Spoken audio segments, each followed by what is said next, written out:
Have a good show, guys. Rolling right along today, it's an afternoon. Of course, the rain has passed us, so if you've been out traveling, hopefully you're safe today. But thanks for tuning in here to Mountain Fun Life. We're live at DDX Studios, and we're getting ready to get into a couple more segments today, this afternoon, for Get Married in the Smokies. So let's roll that intro.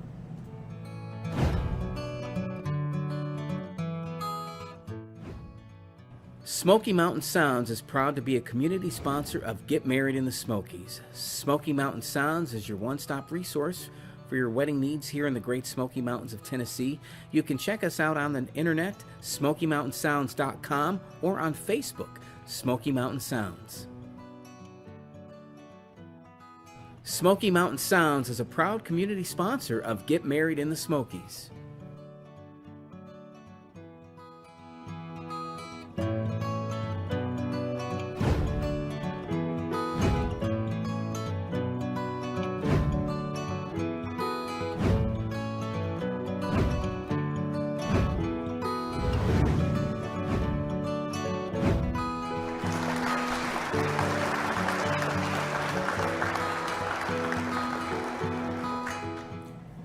Good afternoon, Pigeon Forge here today. My name is Ron. Get Married in the Smokies, the show that's bringing you different wedding professionals, hopefully giving you an idea of all what the area has to offer.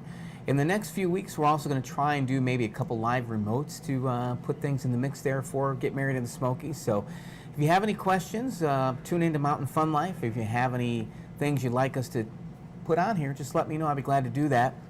So in continuing with highlighting different wedding professionals, I got a good friend of mine on right now, and that is Mr. Tommy Orange.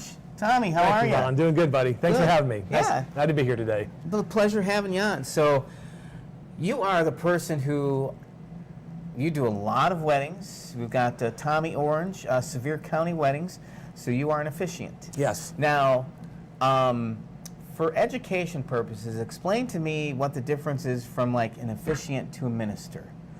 Well, with an officiant, I go based on the Tennessee state laws. I abide by all the Tennessee state laws. That's the first thing I checked into years ago when I had a calling to get into the ministry. Was I said, you know what? I know that the weddings would be something that would be very fun and rewarding, and I would enjoy, and I think I would be good at doing and helping people, being part of their special day. Right. So I just wanted to find out, you know, what do I need to do to a lifelong Christian, went to private school, originally from Maryland many years ago, but I've been here 16 years now. Okay. And just decided, you know, kind of felt a calling to get into the ministry with weddings and helping couples.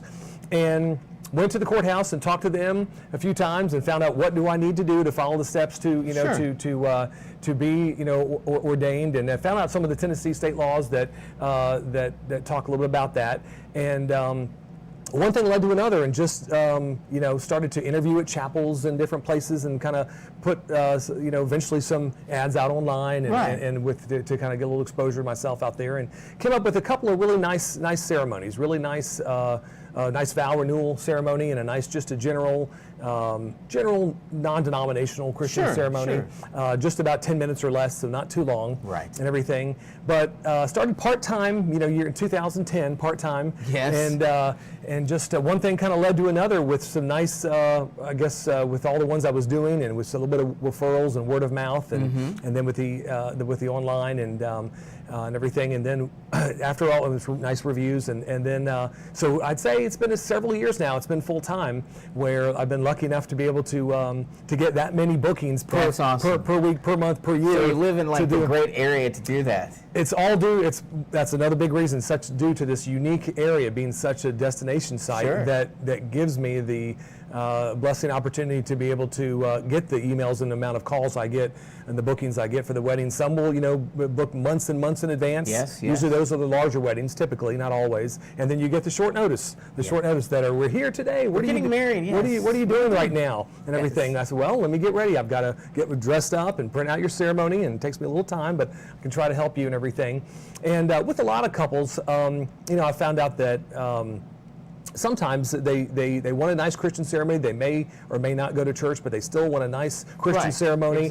Sometimes they've told me that their pastor, maybe based on their previous marriages, that their pastor will not marry them, and they can't find anybody for. And so I'm happy to help them. I don't judge them. I'm happy to help them. You know, I don't judge them at all, and they're not looking for counseling or this or that. Typically if they are, I'll direct them where they can go for some premarital counseling. Sure. I always tell them it's a good thing to get that. If you if you have the time, please do, and everything. But I don't offer that. But most just want no questions asked, just to give them a nice Christian ceremony and make it official for them. And some couples have been together for years and years, and now they're finally getting around to make it official. So a lot of variety there with that. But now you hit it on the head with it, that you can do a simple ceremony, which could be 10 minutes or less, or it can get a little more involved.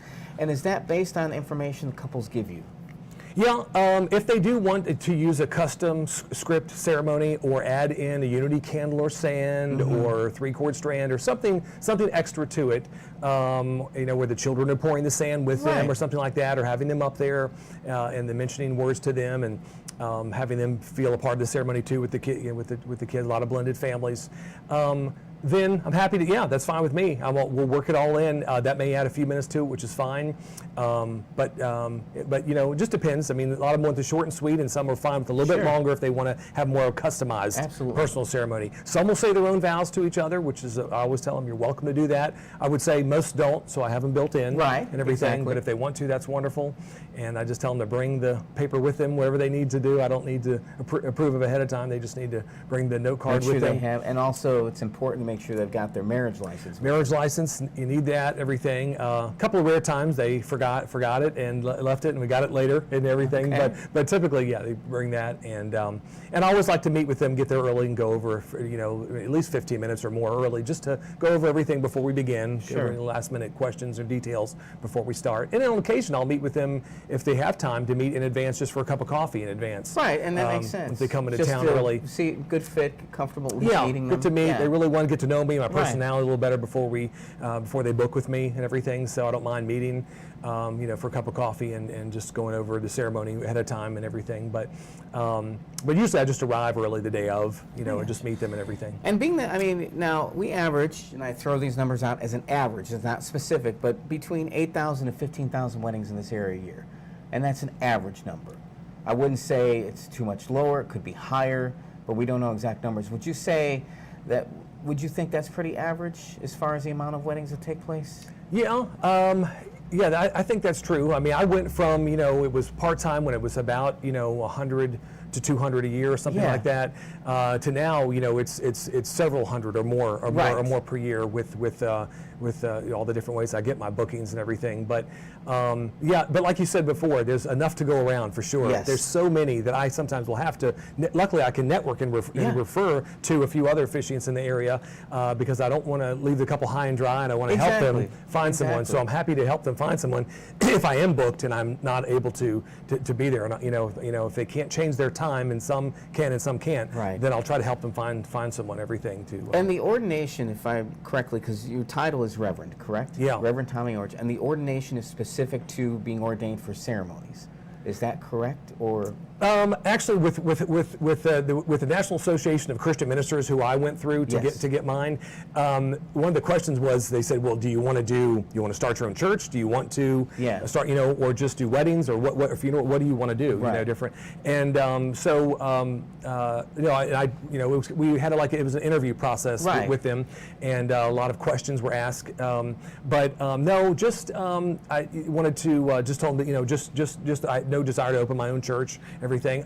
Most of the church pastors that I know of here in town, from what I've been told over the years, they don't have the time. They don't have the time or interest to they just don't. They've got their own congregation to deal with. So that's why there's a need for a Christian officiant in the area to do the ceremonies. I agree with that completely. Because they just don't. Otherwise, they would have a harder time finding someone to take away from their own church schedule to meet with them. And usually, a church pastor wants counseling ahead of time before they're going to marry. So now, if someone's looking to get married and they want someone that they can come to, give me your information. How do they get a hold of you, Tommy? They can see my website, severecountyweddings.com.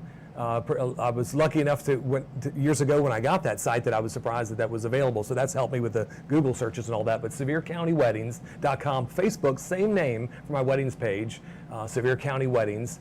And then my cell number, the 423-580-4892. It's my cell. But I'm in Sevierville, just right around the corner from Walter State Community College. Awesome. And yeah, those are the best ways to reach me. So if you're looking for someone who can marry you in Sevier County and beyond, it's actually for the state of Tennessee. Yeah. Tommy Orange, Reverend Tommy Orange, is someone who you might want to look at. Give him a call and find out how he can make your day special and find out how he can marry both of you. So Tommy, thank you. Thank you for coming on. Thank you. God bless you. Thank you. God bless you. Thank you. Again, thanks for tuning in to Get Married in the Smokies. It's my goal to hopefully get a variety of wedding professionals on here to show you all what we have to offer here in the Great Smoky Mountains of Tennessee. I thank you so much for tuning in, and we'll be seeing you soon.